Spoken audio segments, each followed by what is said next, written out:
Growing up in the Montgomery household meant living in my sister Victoria's shadow. While I worked tirelessly for every achievement, Victoria had the world handed to her on a silver platter.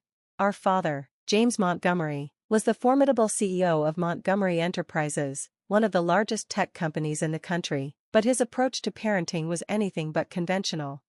"Charlotte, why can't you be more like your sister?" Mom would sigh, watching Victoria glide through the mansion's marble halls in designer heels. "She's engaged to a senator's son, and you're wasting your time at that tiny tech startup." What they didn't know was that the so-called tiny tech startup wasn't just any company, it was a subsidiary of Montgomery Enterprises' biggest competitor, and I was far more than just an employee. But we'll get to that later. Everything came to a head at Victoria's wedding, the social event of the season, 500 guests, a historic castle venue, and a dress that cost more than most people's annual salary.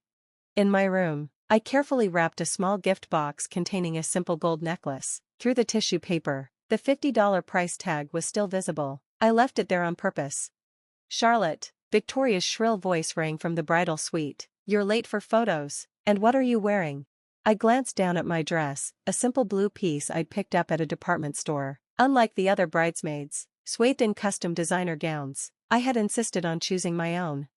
Victoria's perfectly made-up face twisted in irritation. "You're embarrassing me. First, you refused to wear the proper dress, and now this? Dad's entire board of directors is here."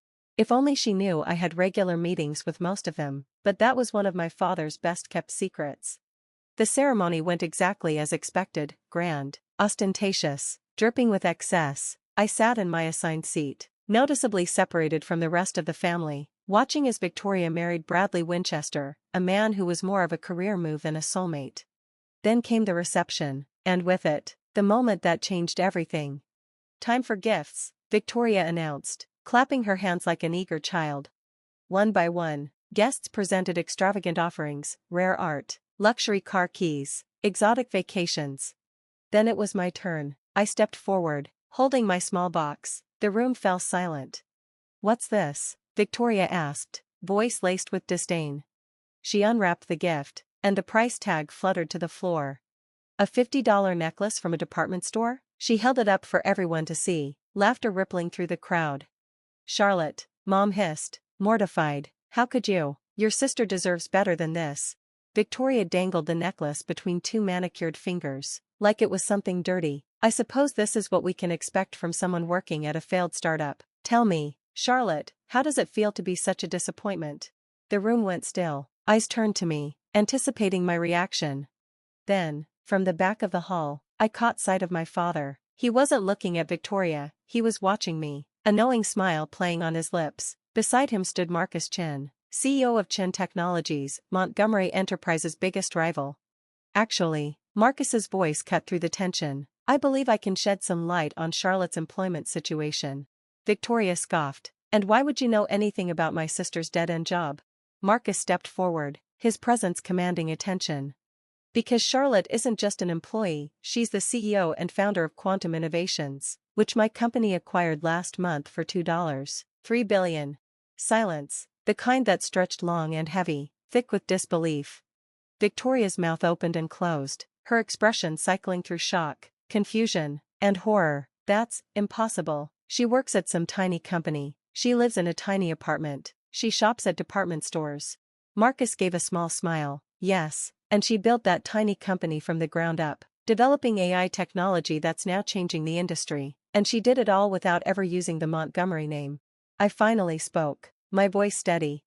"The necklace?" I said, watching Victoria's face. "It's from the same store where you once told me I belonged, remember? 5 years ago, when you saw me shopping there and called me an embarrassment to the family?"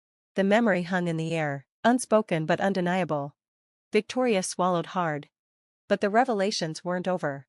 My father stepped forward, still smiling. "There's more," he said, his voice carrying the weight of authority that had built our family empire.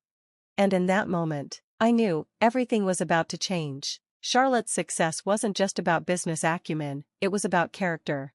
Father turned to address the entire room, his gaze settling on Victoria. 5 years ago, I set up a test for both my daughters. Victoria was given every advantage, connections, resources, and opportunities, Charlotte was given nothing but a small starter fund, the same amount I started with 30 years ago. I wanted to see what they would do with it. His words settled over the crowd like the calm before a storm. Victoria's grand wedding reception had transformed into something else entirely, a reckoning. The succession of Montgomery Enterprises, father continued, his voice unwavering, has never been about birthright. It has always been about vision, integrity, and the ability to build something meaningful. Across the room, Bradley Winchester tugged at his bow tie, shifting uncomfortably. I wasn't surprised. He had married Victoria under the assumption that she was the future head of Montgomery Enterprises. But Daddy, Victoria whined, slipping into the petulant tone she used when things didn't go her way, you always said the company would stay in the family, that's why you had me attend all those board meetings. Father held up a hand, silencing her. No, Victoria, I invited you to those meetings to learn, to prove yourself. Instead, you spent them texting friends and planning parties. A ripple of unease moved through the guests. Many of them were business associates who had witnessed Victoria's behavior firsthand. Marcus Chen stepped forward again, his voice calm but deliberate. Charlotte attended those same board meetings, not as a Montgomery, but as the anonymous founder of a promising startup. She contributed valuable insights, asked the right questions, and earned respect, and she did it all without anyone knowing her true identity. I watched as realization dawned on Victoria's face. All the times she had dismissed me, mocked my cheap clothes, boasted about her inevitable rise to CEO while I sat quietly, keeping my secrets. I took a step closer, locking eyes with her. The necklace you're holding isn't just a $50 piece of jewelry, Victoria, it's a reminder. A hush fell over the room. 5 years ago, when you saw me shopping at that department store, you didn't just mock me, you told everyone I was adopted, because, according to you, no real Montgomery would shop somewhere so common. You even posted photos of me, trying to shame me. A gasp from our mother, she hadn't known. Victoria had always been careful to hide her cruelty. That day, I continued, voice steady, I made a choice. I would succeed or fail on my own merit, not because of my last name. I used the starter fund Dad gave us, the same amount he gave you, to build quantum innovations. I tilted my head, watching her reaction. You spent yours on a 3-month shopping spree in Paris. The necklace slipped from Victoria's fingers, clattering onto the marble floor. But I'm the oldest, she stammered. I'm supposed to inherit everything, that's why Bradley. She froze, but it was too late. Bradley's expression hardened as realization struck. She had just admitted that their marriage was about power and wealth, not love. Father cleared his throat, commanding the room's attention once more. It's time to formally announce the future of Montgomery Enterprises, he said. As of next month, Charlotte will assume the role of CEO. Her merger with Chen Technologies has created the most innovative tech powerhouse in the country. He turned to Victoria. You will retain your trust fund, but it will be overseen by the board, effective immediately, to ensure financial responsibility. Silence. Then, chaos. Victoria's perfect wedding, her carefully crafted image, her future, all crumbling in real time. And suddenly, the towering wedding cake, the glittering chandeliers, the 500-person guest list, none of it seemed to matter anymore. You can't do this, Victoria screamed, her mascara smudging as tears welled in her eyes. I played by all the rules, I married the right person, I maintained our social status, you focused on appearances while your sister focused on substance. Father interrupted, his voice steady. Charlotte proved something I've always believed, true success comes from hard work, integrity, and vision, not from a last name. A tense silence followed, until Bradley finally stood. I think, he said, voice clipped, we need to discuss the terms of our prenuptial agreement, specifically, the clauses about misrepresentation of assets. Victoria's perfect wedding unraveled faster than the delicate lace of her designer gown. Guests whispered behind manicured hands, their phones buzzing as the scandal spread through their elite circles. Her golden child image, the foundation of her carefully constructed world, was crumbling before her eyes. Mom's voice wavered as she spoke. James, surely we can keep this private, handle it within the family. Father's gaze was unyielding. Like you kept it private when Victoria bullied her sister? When she spread rumors that Charlotte was adopted? When she tried to sabotage every achievement her sister made because it didn't fit her narrative of superiority? And then, to my surprise, Victoria laughed, a hollow, bitter sound that sent a shiver through the crowd. You think you're so clever, don't you, Charlotte? she sneered, playing the poor, hard-working underdog while secretly being a billionaire CEO? Well, congratulations. You've ruined my wedding day. I hope you're happy. I bent down, picking up the discarded necklace from the marble floor. I'm not happy, Victoria, I said quietly. I'm just sad. Sad that you never understood what really matters. This necklace represents the moment you showed your true character. And now, everyone else sees it too. The fallout was immediate. Bradley's family huddled with their lawyers, already working on damage control. Victoria's socialite friends edged away, distancing themselves from her collapsing empire. Mom sat alone, forced, for the first time, to face the reality of the daughter she had so fiercely defended. Father approached me, Marcus Chen at his side.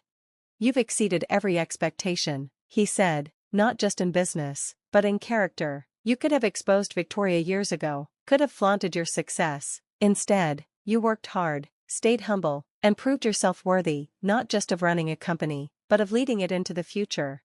Marcus nodded.